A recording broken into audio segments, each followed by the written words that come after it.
দেখাবো যে হঠাৎ প্রয়োজনে এই ইউপিআই কিভাবে মুশকিল আসান হতে পারে। মানি ট্রান্সফারের নয়া ইতিহাস, এক ক্লিকেই কেল্লাফাতে। টাকা তুলতে ব্যাংকের লাইনে দীর্ঘ অপেক্ষা এখন অতীত। এটিএম আছে ঠিকই, কিন্তু যদি অ্যাকাউন্টে টাকাই না থাকে তাহলে তুলবেন কি করে? মুশকিল আসান করলেন রঘুরাম রাজন। হাসপাতাল থেকে মাকে বাড়ি ফিরিয়ে নিয়ে যাওয়ার সময় সমস্যায় পড়া মহাদেব মুখার্জি বা রেস্তোরাঁয় বান্ধবীকে নিয়ে খেতে গিয়ে সমস্যায় পড়া স্বস্তিক ব্যানার্জিরা তো হাতে স্বর্গ পেলেন। দাদা ভিন রাজ্যে, মাকে নিয়ে ভাইয়ের সংসার। অসুস্থ মাকে ভর্তি করতে হয় হাসপাতালে, ছাড়ার সময় বিপত্তি। বিল পেমেন্ট করতে গিয়ে আতান্তরে পড়লেন মহাদেব। তাঁর অ্যাকাউন্টে পড়ে মাত্র 50,000, অথচ পেমেন্ট করতে হবে 1.5 লাখ টাকা। বাকি 1 লাখ কোথা থেকে আসবে? দাদাকে ফোন মহাদেবের। শোন না, তুই সকালবেলা যে অ্যাপসটার কথা বলছিলিস ওটা ডাউনলোড করে ওটাতে পাঠিয়ে দে না, ওটাতে তাড়াতাড়ি এক্ষুনি সঙ্গে সঙ্গে পেয়ে যাবো। ওই অ্যাপটাতে, যে স্মার্টফোনের যে অ্যাপসটা এখন নতুন বেরিয়েছে না, হ্যাঁ তুই ওটাতেই পাঠিয়ে দে, ওটাতে এক্ষুনি পেয়ে যাবো আমি। হ্যাঁ হ্যাঁ, খুব ভালো হয়, তাড়াতাড়ি তুই পাঠা। নেট ব্যাংকিং এ 1 লাখ টাকা পাঠিয়ে দিতে চান দাদা, কিন্তু টাকা হাতে পেতে তো লেগে যাবে অনেকটা সময়। অগত্যা ভরসা ইউপিআই। দাদার অ্যাকাউন্ট থেকে মহাদেবের অ্যাকাউন্টে চলে এলো টাকা। ঘাম দিয়ে যেন জ্বর ছাড়ল। স্বস্তিক ব্যানার্জির ক্ষেত্রেও মুশকিল আসান করে দিয়েছে ইউপিআই। রেস্তোরাঁয় খেতে গিয়েছিলেন, বান্ধবীকে তো আর পকেটের রেস্তের কথা বলা যায় না। নামি রেস্তোরাঁ, তাই খাবারও দামি। খাবার শেষে বিল মেটাতে গিয়ে নগদ সমস্যা, কাছে নেই ডেবিট বা ক্রেডিট কার্ড। মুশকিল আসান অ্যান্ড্রয়েড ফোন বা ইউপিআই অ্যাপ। ঠিক এভাবেই রেস্তোরাঁর ব্যাংক অ্যাকাউন্টে নিমেষে ঢুকে গেল টাকা। আজকের দিনে আমার অ্যাকাউন্টে যদি টাকা থাকে, সেই আমি আমার পার্স ক্যারি না করে যদি আমি আমার মোবাইলে দিয়ে বিলটা পেমেন্ট করতে পারি, nothing like it gives me a lot of security to me. My safety security is সেটাকে কেয়ার করে। সুতরাং এই জিনিসটা যদি ফ্লারিশ করে, ডেফিনেটলি উই ওয়েলকাম ইট। বান্ধবীর সামনে মানও থাকলেও সমস্যাও মিটে গেল এক ক্লিকে। শুধু কলকাতার মহাদেব মুখার্জি বা স্বস্তিক ব্যানার্জি নয়, দেশের কোণে কোণে এমনই বহু মহাদেব স্বস্তিকের জীবনে স্বস্তির শব্দ এখন একটাই, unified payments interface. Bureau report, 24 ঘন্টা। আমি স্বপনবাবুর কাছে জানতে চাইবো যে স্টেট ব্যাংক অফ ইন্ডিয়া, যাদের রিচটা অনেক বিস্তৃত এবং সুপ্রাচীন একটা ব্যাংকিং সংস্থা, আপনারা কি এইটা লঞ্চ করেছেন? স্টেট ব্যাংক এখনও এটাতে ঢোকেনি। তার সম্ভাব্য কারণ যেটা হতে পারে, স্টেট ব্যাংকের ব্যাপ্তি এত বিশাল, স্টেট ব্যাংকের প্রোডাক্ট রেঞ্জ এত বড়, স্টেট ব্যাংকের নাম্বার অফ অ্যাকাউন্টস এত বেশি, প্রথম চোটেই গেলে, এবং এখনও পর্যন্ত ইউপিআই টেস্টিং যেটা হয়েছে, বিভিন্ন ব্যাংকের বেঞ্চমার্ক রাখা হয়েছিল 5,000 মাত্র ট্রানজাকশন, এবং তার 80% সাকসেস রেটেই তারা ঢুকতে পারত। কিন্তু আমার মনে হয় স্টেট ব্যাংকের পক্ষে এটা একটু ঝুঁকির ব্যাপার হয়ে যেত এত বড় ব্যাংকের।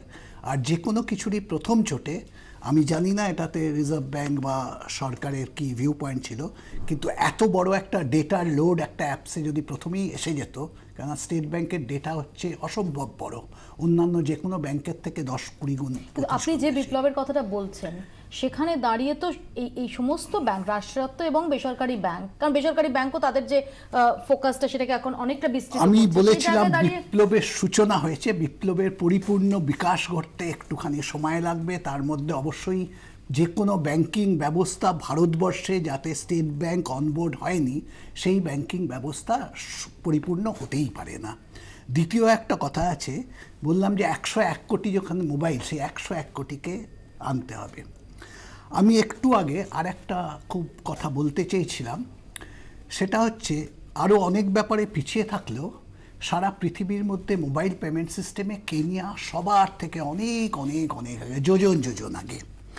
কেনিয়ার থেকে আমরা একটা অদ্ভুত, অত্যন্ত মজাদার তথ্য, একটু কম জানা তথ্য, যেটা আমাদের কাছে খুব আগ্রহী এবং বিশেষ করে গ্রামাঞ্চলের মানুষেরা, সেটা হচ্ছে যে দেখা গেছে গ্রামাঞ্চলে যেসব পরিবার মোবাইল ব্যাংকিং সিস্টেম থ্রু পেমেন্টের এগুলো ইউজ করছেন, তাদের পারিবারিক আয় প্রতি বছর আগের তুলনায় 5 থেকে 30% বেড়ে গেছে।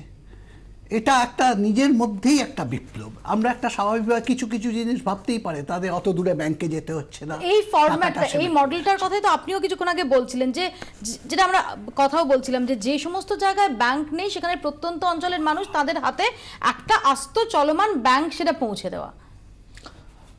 এখানে ধরতে হবে টাকা আনতে যাওয়ার খরচ, এইসব জায়গাতে এই যে 101 দিনের যে কাজ, 4 জন যে টাকা দেওয়া হয়, এরকম অঞ্চলে যারা থাকে তাদের যে টাকাটা খরচ হয় ওই 100 দিনের টাকা না, তাতেই হয়তো তার অনেকটা 60% কি 70% চলেই যাচ্ছে জাস্ট ওই টাকাটা আনতে। বিশাল একটা সেভিং এর ব্যাপার আছে এখানে। আচ্ছা, একটু বলুন দর্শকদের জন্য যে এক্ষেত্রে নেট ব্যাংকিং এর ক্ষেত্রে যেমন একই সঙ্গে ব্যাংক অ্যাকাউন্টও থাকতে হবে। ব্যাংক অ্যাকাউন্ট কিন্তু সমস্ত ক্ষেত্রেই থাকতে হবে কোথাও না কোথাও।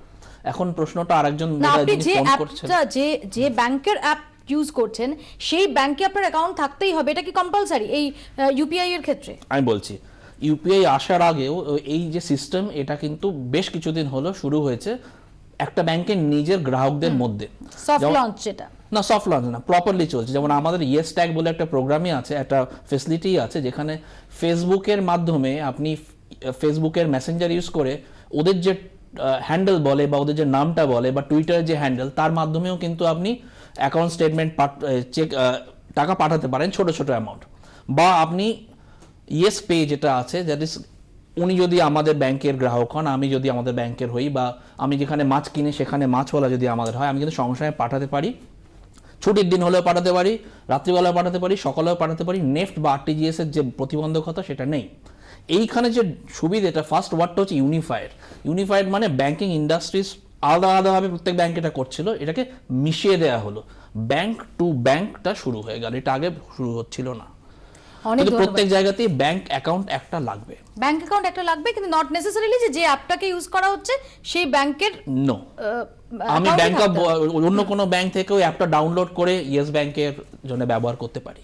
অনেক ধন্যবাদ আপনাকে সন্দীপ বাবু, ধন্যবাদ স্বপন বাবু আপনাদের। অর্থাৎ হাতের মুঠোয় এই মুহূর্তে নগদহীন লেনদেনের যে চাবিকাঠিটা সেটা এসে পৌঁছে গেল, এবং বিশেষজ্ঞরা বললেন, স্বপন বাবু বললেন, সন্দীপ বাবু বললেন, আপনারা শুনলেন যে এটা শুধুমাত্র একদম আরবান একটা ট্রানজাকশনের পরিষেবা, এইটার মধ্যে সীমাবদ্ধ থাকছে না, বরং এর ব্যাপ্তি অনেকটা বিশাল, একটা বিপ্লবের সূচনা হলো বলেই মনে করছেন বিশেষজ্ঞরা। আপাতত সোজা কথা এখানেই শেষ করছি, সঙ্গে থাকুন 24 ঘন্টা।